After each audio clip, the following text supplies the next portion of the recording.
The theater in Dublin is unusually quiet as a thin boy walks onto the stage, his shoes worn out and his jacket too big for his small body. The lights feel heavy on his face. He pauses, looking at the judges with nervous eyes, then down at the floor as if he is afraid to take up too much space. When asked about his life, his voice shakes. He says he lives near the docks in Ireland, in a small shelter with his mother.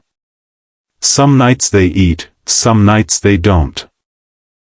Music, he says softly, is the only place where he feels rich. A gentle nod from the judges tells him to begin. The first notes of Manila Nights rise from his chest, fragile at first, almost breaking. His voice is not polished, but it is painfully honest. It sounds like cold mornings, empty pockets, and long walks home under gray skies. As he sings, his eyes close, and it feels as if he is no longer on a stage in Ireland but somewhere far away, chasing a dream he doesn't know how to reach. The audience leans forward. One judge's hand slowly moves to her mouth as tears well up in her eyes. Another judge stops writing notes entirely, staring at the boy as if afraid that blinking might break the moment. The boy's voice grows stronger with every line, filled with longing and quiet courage. He sings not to impress, but to survive. Halfway through the song, his voice cracks. He swallows hard and keeps going. That single broken note hits harder than perfection ever could. A judge wipes his eyes and stands up without realizing it. His chest rises and falls heavily. The third judge presses a hand over her heart, tears sliding down freely now. As the final note hangs in the air, the boy opens his eyes. For a second, there is silence, thick and overwhelming. Then a judge slams the golden buzzer with force. Golden confetti explodes from above, raining down like a miracle. The boy freezes, shocked. Then his knees give way. He drops to the stage, crying openly, covering his face with trembling hands. One judge rushes forward, tears streaming, shouting through sobs that this is why the show exists. The audience rises as one, applauding and crying, while the poor boy from Ireland sits under falling gold, finally feeling seen, heard, and valued for the first time in his life. The rain is falling outside the theater, tapping softly against the glass as the boy steps onto the stage once again. His clothes are the same, slightly cleaner but still worn, and his shoulders carry a weight far heavier than his age. The judges recognize him immediately. There is warmth in their smiles, but also concern, as if they know this moment will not be easy for him. When asked how life has been since his last performance, he admits quietly that nothing has changed much. He is still poor, still living in Ireland near the docks, still sharing cold nights with his mother.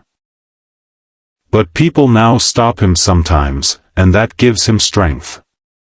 He takes a deep breath and introduces the song, Cebu Dreams. His hands shake as the music begins. The first line comes out low and controlled, like he is holding back tears.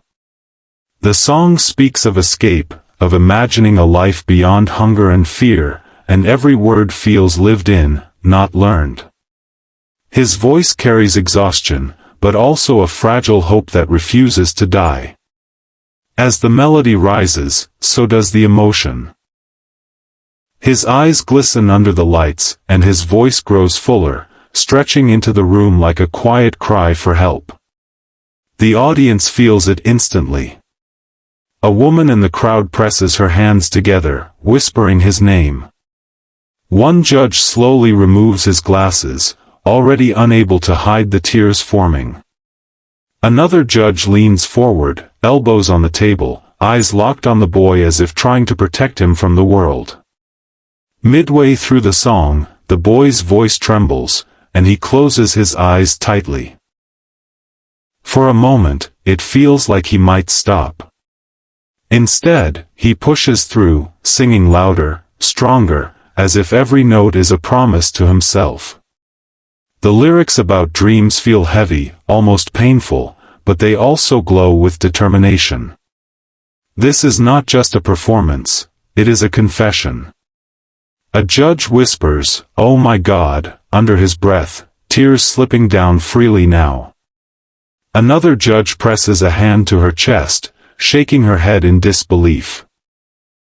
When the final note fades, the boy lowers his head, breathing hard, waiting. There is no immediate applause. Just silence.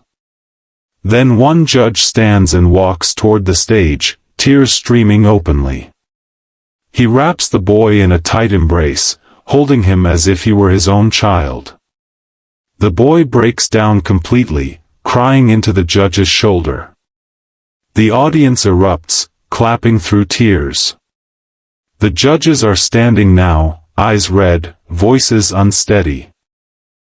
One of them finally speaks, saying that poverty tried to silence him, but his voice fought back.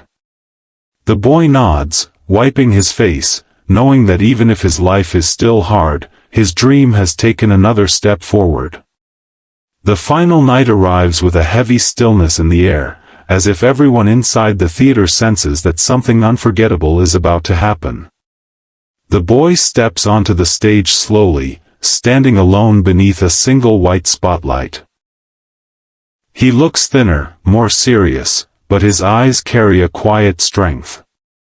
Life in Ireland has not become easier. He is still poor, still walking long distances, still worrying about food and shelter. Yet tonight, there is a calm in him that wasn't there before, a feeling that this moment matters more than fear. He introduces his song in a soft voice, saying it is called Dave O' Hope. He explains that hope is the one thing poverty could never take from him. The music begins gently, almost like a prayer. His first note is steady, controlled, and filled with emotion.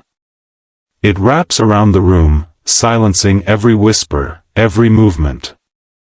The judges sit frozen, eyes fixed on him. As he continues, his voice grows richer, deeper, carrying the weight of every struggle he has faced. The lyrics speak of holding on when everything is falling apart, of believing in light even when surrounded by darkness. Tears begin to roll down his face, but he does not stop. He sings through them, his voice cracking only once, making the moment even more real. The audience feels each word in their chest. One judge begins to cry openly, shoulders shaking, unable to look away. Another judge presses both hands to his face, overwhelmed, whispering that this is too much. The third judge closes her eyes, tears slipping down slowly, as if the song has taken her somewhere deeply personal. The boy's voice now fills the theater completely, powerful and pure, no longer the sound of a frightened child but of someone who has survived.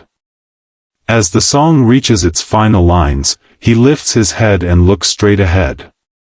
There is no begging in his eyes, only truth.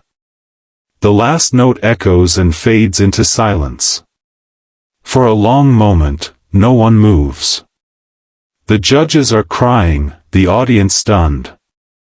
Suddenly, one judge stands and walks forward, dropping to his knees right in front of the stage. Through tears, he slams the golden buzzer with trembling hands. Golden light explodes around the boy, raining down like a blessing. The boy covers his mouth in shock, then collapses to his knees, sobbing uncontrollably. The judges rush to the stage, crying, holding him, telling him he changed their lives. The audience rises, applauding with tears in their eyes. Under the falling gold, the poor boy from Ireland realizes that his voice has become his way out, his proof that even from nothing, something beautiful can rise.